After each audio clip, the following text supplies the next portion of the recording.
Happy Monday, beautiful people! Nakapagpalit na tayo ng ating work attire. 6:30 na nang gumising si Mama at naghilamos na nga tayo gamit ang ating mystery soap. Naglagay na rin tayo ng ating serum at sunscreen and moisturizer combo in one. Tignan nyo naman ang buhok ni Mama. Ayaw talagang makisama for today's video at meron nga siyang sariling pag-iisip, edi wow siopaw. Hindi tayo pwedeng magtrabaho ng walang skincare routine at binasa ko pa nga ang ating hairbrush para ayusin ang aking buhok. Pero napakatigas talaga ng ulo. Eh di wow, siopaw na naman. Pabayaan na nga natin yan at tayo nga ay bumaba na para naman tayo ay makapag-breakfast. In-update ko muna ang ating kalendaryo at nakapag-brew na nga si Daddy ng aking black coffee. Almusal natin ay pansit bihon at ininit ko muna yan sa microwave. Kung mapansin nyo nga ay nasa labas na naman tayo at nasa upper deck si Mama habang kumakain ng breakfast para nga mas ma-enjoy natin ang ating almusal. Tinitingnan ko pa ang aking mga pananim habang ako ay sumusubo ng napakasarap nating pansit. Siyempre pa, inumin din natin ang ating napakasarap na hot coffee dahil coffee is life. Sa mga oras na yan ay naghahanda na nga si Daddy papasok sa work. Pinagbaon ko rin siya ng kanyang paboritong sandwich at bago nga ako pumasok, ay nag-brew din ako ng aking iced coffee dahil talaga namang ramdam na natin ang summer. Simulan natin ang ating araw sa Mama Duty at inihatid ko na nga si JJ para sa kanyang morning swim practice. Maaga rin ang aking schedule ng first patient. 8:30 ko nga in-schedule ang aking unang client. At nandito na tayo sa Hampden Pool kung saan siya nga ay nagpa-practice araw-araw.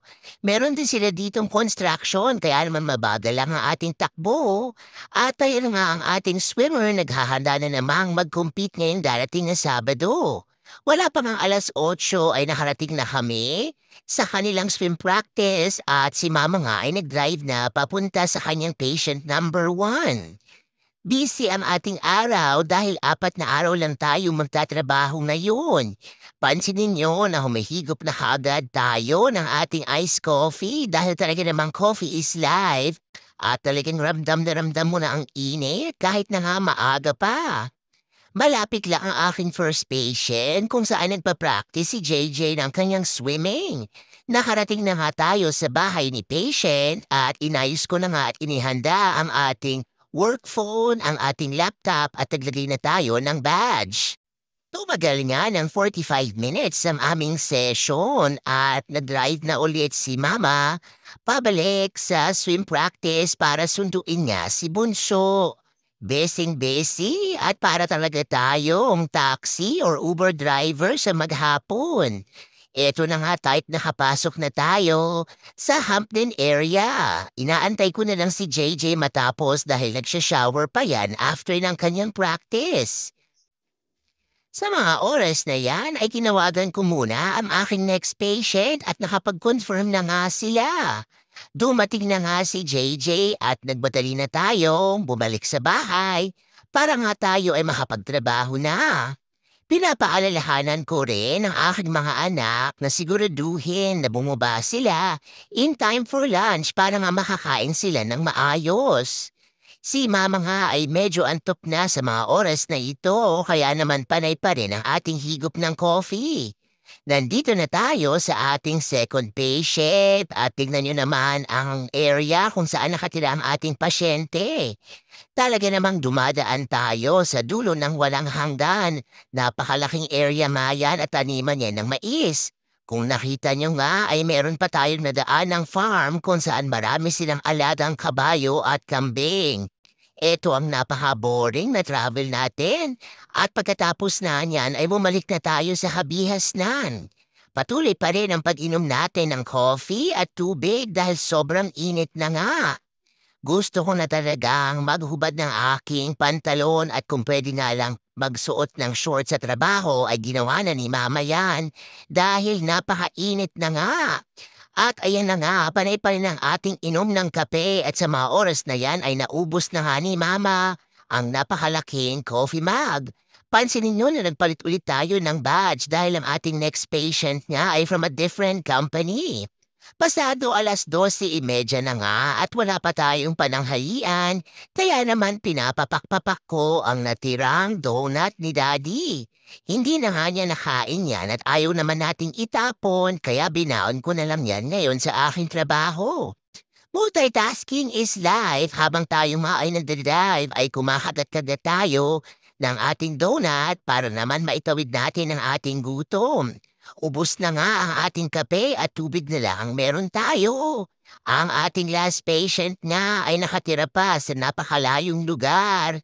Nadaanan nga natin ang sementeryo at isa na namang napakalaking farm ang ating tinahak bago natin mapuntahan ang ating last patient of the day.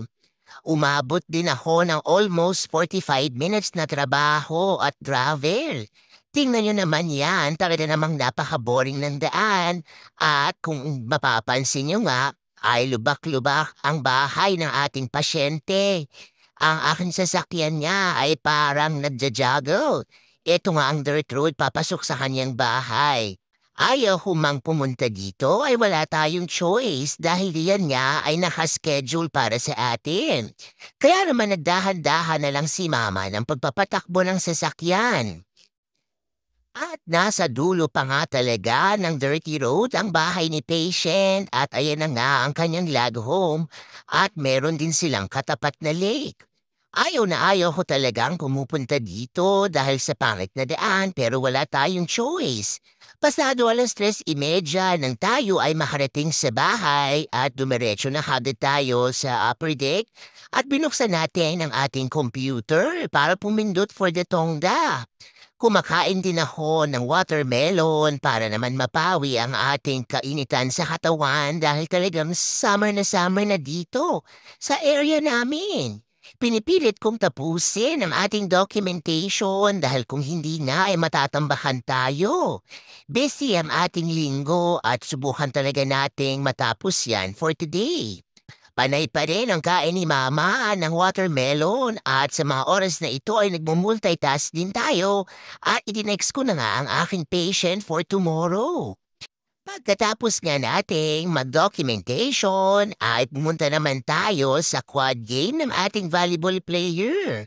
Buong pamilya na ang nanonood at sumuporta kay ate sa kanyang competition for tonight at very proud tayo sa performance ng ating dalaga. Yan lang muna for today's video. Remember, family time is the best time and every gising with your family is a blessing. Bye-bye!